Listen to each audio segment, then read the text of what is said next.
So I decided to go back to Xbox One X on my OLED just to see if anything has changed in terms of HDR.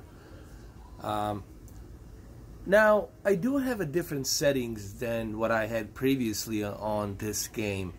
The one important thing you need to do on the Xbox One X enhanced version of the Metro Exodus is you have to go to the HDR settings and you have to adjust that slider properly. This is mainly for the OLED, for those of you who are using the OLED, and I'm going to show you exactly what I mean as to which value you need to increase that HDR slider. Obviously you need to pause the game, you need to go click the options, go to a video, and I think this is probably one of the issues and reasons why the HDR gamma didn't look that good. It's because of the color space.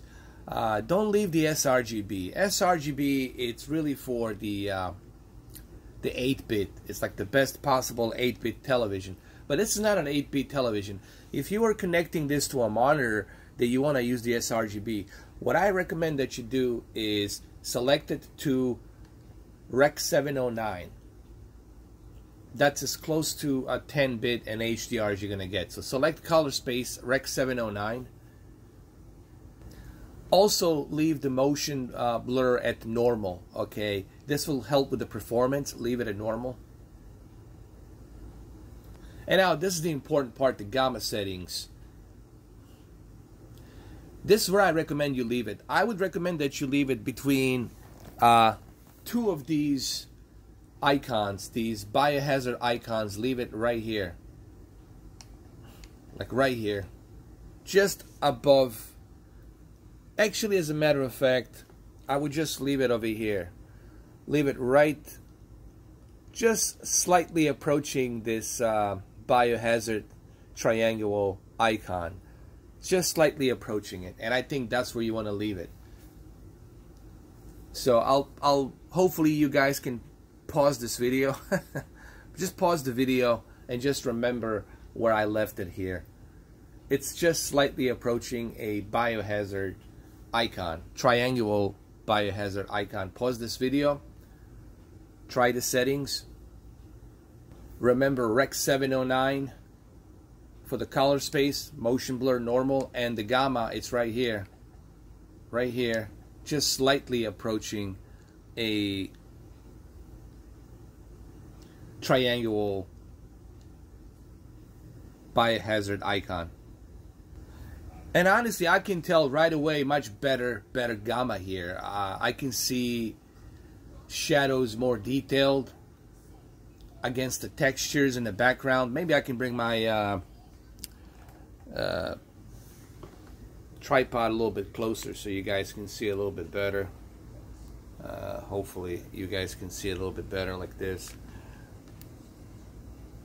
Now the next game I'm gonna try, it's also a Red Dead Redemption 2, because people have been complaining about Red Dead Redemption 2 and that the HDR, when it's turned on, has some kind of like red dots or something, some kind of issues. So I want to look into that as well.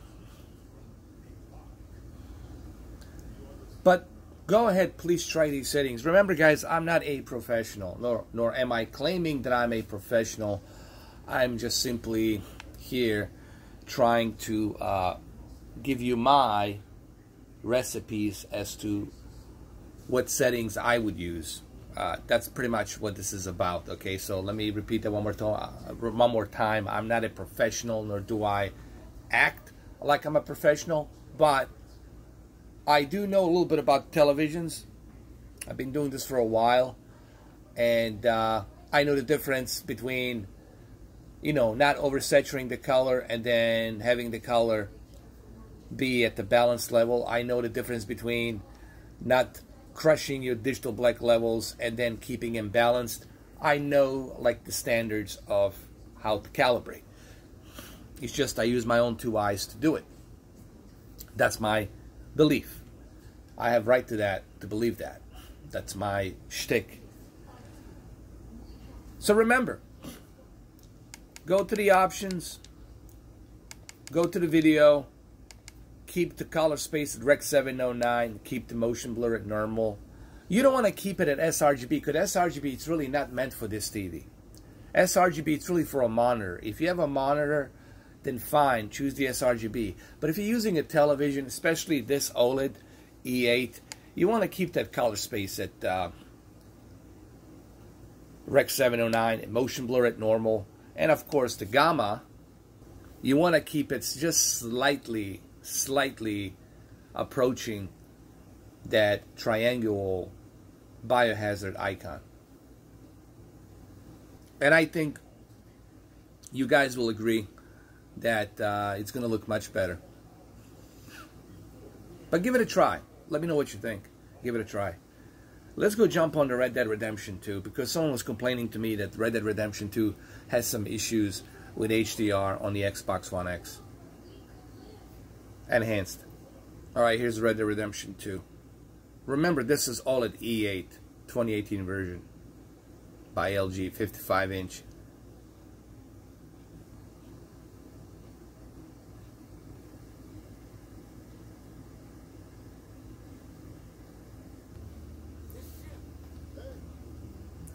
Now, you have to remember, you know, the Red Dead Redemption 2, it's not the brightest HDR, because it's not really using a real HDR per se. It's still kind of like a fakeish HDR, because it's missing a paper white, it's missing that tone mapping, and it's kind of sad that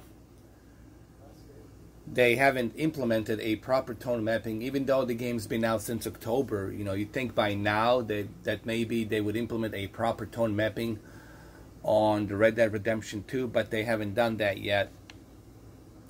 But I don't see any issues like with the HDR so far, with any kind of dots showing up on the dark areas. Nothing that I can see with my own two eyes here. Let's go to settings really quick. Let's go check display. Now, I usually keep it at 360 on the OLED, because this is really not a paper white. You know, it doesn't really adjust the tone mapping of the peak brightness. What it does basically just brightens up the picture. It brightens up the picture. But here, I'll put it to 500 just to see if I can maybe spot anything wrong.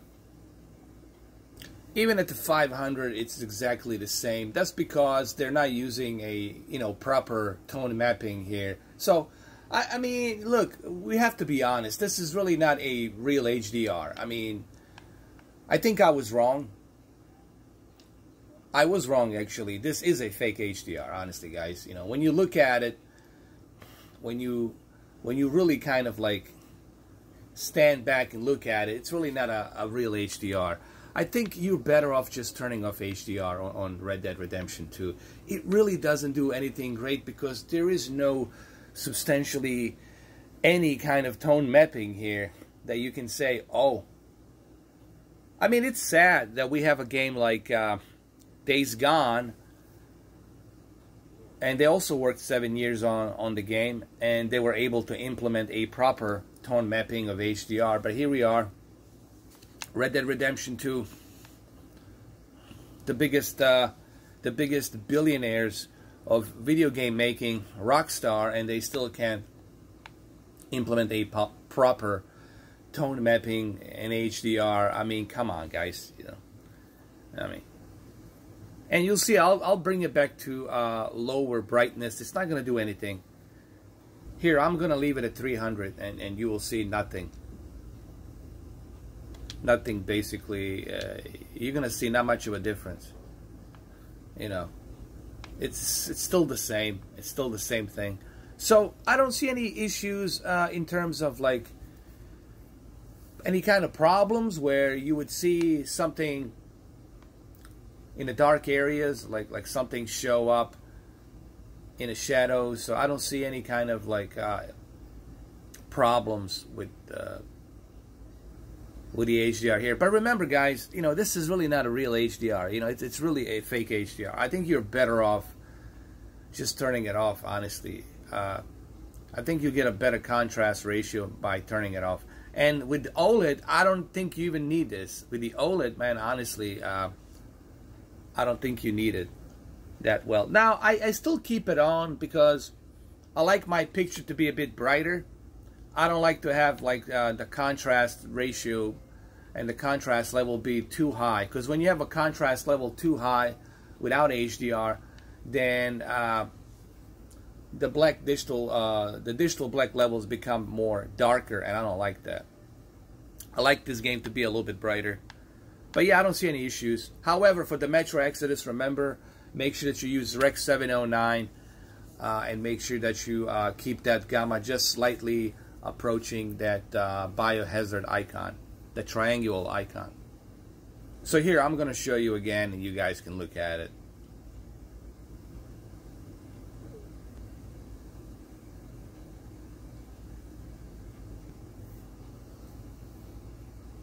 As you can see, it looks much better than what we had previously. I think you guys will agree that this is much better than what we had previously. That's because we're now using a little bit higher gamma. We exceeded the gamma a little bit higher, and then we are using the Rec 709 instead of Srgb. And again, from what I understand, from my knowledge, Srgb, it's really for a there we go, sorry about that, my exposure. Srgb, it's really for a monitors, you know, 8-bit. Those are like the best 8-bit monitors, like IPS monitors. They use Srgb, from my knowledge, from what I understand. And it's good that they give you that option. If you're gonna connect this game to a monitor, you should definitely switch to the Srgb. Rec 709, it's really for the HDR. It's really for a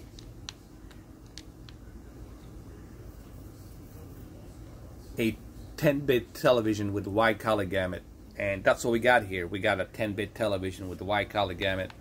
So Rec 709, it's definitely the better option.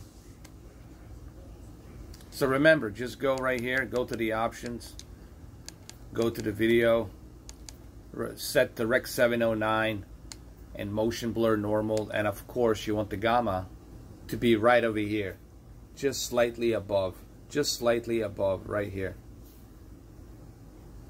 And clearly, I think you can see here, you see a much better detail here. You see everything more visible. To me, it just looks better. Because this is one thing that this game was lacking. Because a lot of dark areas in the game were like crushed, and you couldn't even see a plausible shadow.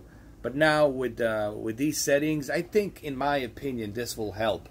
Again, I'm not a professional, but I think this is something that can help, in my opinion. Moving that gamma a little bit higher and switching to Rec 709, and also keeping that motion blur to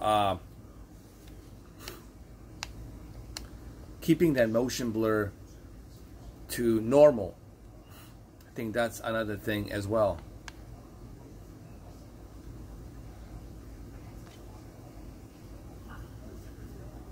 It's kind of hard for the camera to depict this, but you can see right here, you see a much better detail on the textures. You see much better detail on the environment. That's because you have a much higher gamma now. Now, I didn't crank up the gamma all the way high, but to a certain extent, so I can get a much better balanced digital black levels. Remember, you know, you don't want the crushed black digital levels. Then you're not experiencing what the game has to offer. Now, with the camera, it's hard for me to depict that because there's a lot of exposure that the camera lens picks up. But I'm just trying to kind of tell you what you're going to get if you use Rec 709 instead of Srgb or Srgb limited, and then using the gamma to a little bit higher value, just moving it slightly above the triangular biohazard icon. As you can see, nothing's being crushed here. The texture detail, everything just looks much nicer. And of course, this is the Xbox One X enhanced version. So I felt like revisiting this and trying to figure out what can I do. And I didn't realize that there was the Rec 709 option here. But it's cool that they also included the Srgb option as well, because the Srgb option is going to give you a much better picture quality on your monitor. If you're using a 4K monitor and you connect your Xbox One X to a 4K monitor, I think you'll get a much better picture quality with the Srgb. Let me adjust my exposure a little bit here so you guys can see it better.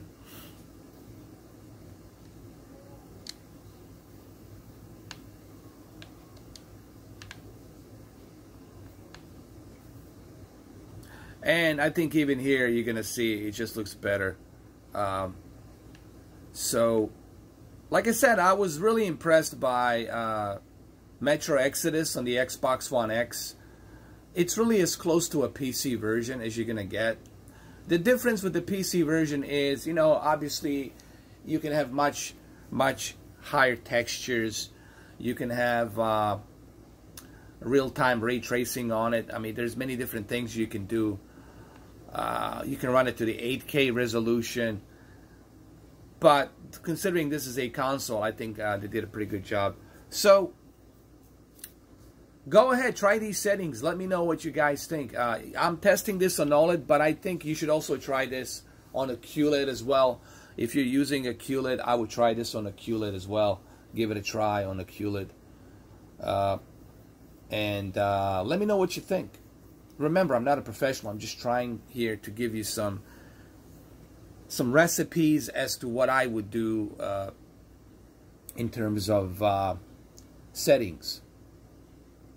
And I honestly didn't even know that they had a Rec 709. I don't remember them having a Rec 709 option or even Srgb option when I played this back, what was it, a couple of months ago. But it's good to see that they have the option of Rec 709 and that you can actually adjust that gamma a little bit higher. And I show it to you. You've seen it. Pause the video, move that gamma up, click X, and I think you'll get a much better deal. Also, turn the motion blur to normal. If you turn the motion blur to normal, you'll have a much better movement on a controller as well. Well, there you have it. I hope this helps. I really hope this helps. Give it a try. I think that these are good options for this game. That's what I recommend.